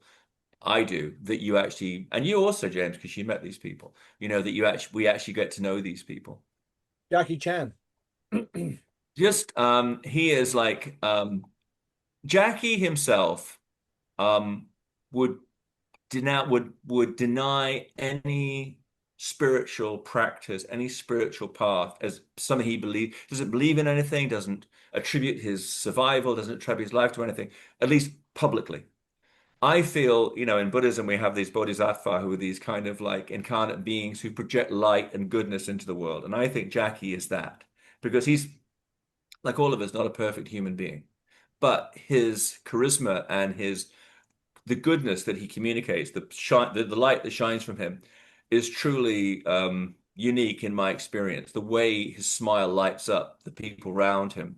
I've never been in the presence of that charisma and seen it affect other people. Like I would have people begging me, I want to make Jackie, I want to make Jackie, I want to make Jackie. And I go, okay. And then they come in and they're, hi, I'm Jackie Chan. And they walk up to him and he's like, they can't speak, they can't move. They're like, my God, it's Jackie Chan. And he handles it really well. I've never known anybody to be as warm and kind and generous with his own fans as Jackie. That might sound like an obvious thing for a star to love their fans, but not necessarily. But Jackie is an example of how to do it right. Yuen Wah. Just I think unbounded physicality, that he's just somebody who could in his day as a as a stuntman, from the days when he was doing flips for Bruce Lee, through the rest of his career, was just it almost feels like there's a little sphere around him where gravity does not exist. I also, maybe the next one you're going to say is Yuen Biao. And I think there's a difference because I think Yuen Biao has obviously had a career as a leading man, but Yuen Biao as a pure stunt and action performer. And there's another couple of them, like another friend of yours, Little Monkey, Siu Hao from Yeah. Shaw Brothers, where I would look at those guys and it's almost like, I think, do birds have hollow bones that allow them to fly? I almost feel that these guys have that phenomenon too, because when you see them move, the way they flip, the way they twist in midair, um, it's almost unhuman, not unhuman, but it's like it just seems to be another kind of humanity different to the rest of us. And so I look at their physicality and I just feel that for them, the laws of gravity are suspended. And even though I would say a lot of Hollywood stunt guys now have developed to a great degree, I don't know that I've ever seen anybody move like those guys. Have you? No, they're the If best. you have, let me know. We'll sign them. No, I Yeah. mean, I've never seen anybody move with. There's a certain way people can do backflips, but the opera, the way that they move continuously and then spin and then land, and you just go, "Wow, that's Yeah, something else." I can't think of his name. That you did Who's that that? to Which remind film? Yeah. his name won't come to me. He did Which movie? Scorpion King. Oh yes. Oh yeah. I got to remember what his name is now. I'm so sorry. I just know him as Scorpion King myself. I never met him, never worked with him. Maybe that's why I'm blanking on his name. And he only really did that one movie, didn't Oh he? gosh, he's good. He's Korean, so I bet his name is Kim. Uh, But anyway, but he was amazing, and when actually they I don't know if you know this, but that movie I always thought it was made to follow on from the kind of return of period kung fu after Once Upon a Time in China. It was actually filmed before and shelved and came out later. Oh, But that was Lao Sifu working with the team at Golden Harvest, and they actually found this Korean guy who could do these extraordinary kicks. And then they gave him that kind of. There was a band in the old days called Human League with a guy called Phil Oakey, and he had the kind of hair over one eye. But he was amazing. I'm surprised. He's kind of a one-trick pony, wasn't he? He just did that one movie. I'm yeah. surprised there wasn't more things made for him to do. Jean-Claude Van Damme. Just the thing about John Claude, I think that is not appreciated enough is his innate innocence and sweetness. And I know he has been abused and abused himself to the degree that that candle should have been extinguished. But I don't think it ever has been. And I think the fact that there have been people with just as good muscles, though they're not from Brussels, and maybe have been as good at kicking and they can do those, kind of whirlwind kicks that he could do. So why are they not beloved superstars the way Jean-Claude is? I think it's unusual to have somebody with that physicality and literally in his case, a physical form, and martial arts prowess, who has that childlike sweetness about him that you see in close-ups and that you see when you meet with him, if you get him on the right day in the right mood, as you well know, James. But I mean, I've known the guy a long time, and I feel he has that sweetness about him. And I've seen him like when he was with my father or when he was with some of the guys I was trying to put a film together with him in Thailand, and that was part of it. And I think that that is what it's sometimes the most neglected aspect of a persona that is what makes them special. And in John Claude's case, I think the obvious thing would be to say he looks great and he can do high kicks. No, it is that the sweetness of his demeanor and that kind of childlikeness, I think, if that's a word, that's what I think about him. Steven Seagal. Seagal, Seagal is interesting to me. I don't know how anybody could mismanage their public relations to have the negative image he has, because you can't get away from the fact that people have that response to him. Having spent time with him, which you did to some degree when we got together on Attrition, and then when, obviously I was with him for a good deal longer than that and knew him from before, but he is such an extraordinary, he's had three lives in one. And he started off, obviously, went to Japan as a gangly white guy from Michigan, started training in Aikido when nobody knew what it was. Sorry. Sean, I'm almost done. Sorry. I love you, darling. Play, but play more quietly. Anyway, so then he went to Japan, trained in Aikido, opened his own dojo. That's one amazing accomplishment. He came back and he did a run of theatrical blockbuster films for Warner Brothers, which were the most successful anyone's ever done. No other martial arts star had those kind of box office grosses that he did. Then, kind of at the height of his fame, he kind of dropped out. And when Mickey Rourke went to do boxing, Seagal went to do blues guitar. The difference is he's a really good blues guitarist. And all of the blues guys like B.B. King embraced him. And by the way, if you think there are politics in the martial art world, welcome to the world of music. Music is I think there's politics in music that would, kind of curl your hair. But he was accepted as a blues, and he is a fine musician. At the same time, he had a kind of a interest in and developed himself spiritually in Buddhism, which is the one religion that nobody hates. Some people don't like Christianity, some people don't like Islam, some people like Judaism. No one hates Buddhism. No one ever says, I hate that Dalai Lama. You just never hear it. But the other religions sometimes, they've got some issues back and forward. But Buddhism, no. And at the end of the day, people always want to. There's somebody that was doing a documentary about him, and here's my chance to stab them in the ribs. But they were talking to people who work with him, and I felt they wanted everybody to come in and say mean things. And like I don't like it when they say mean things about me, and I don't like it when they say mean things about my friends. So I actually reached out to them, which I very rarely do. I'm not somebody who goes to and says, please let me be on your show or interview me.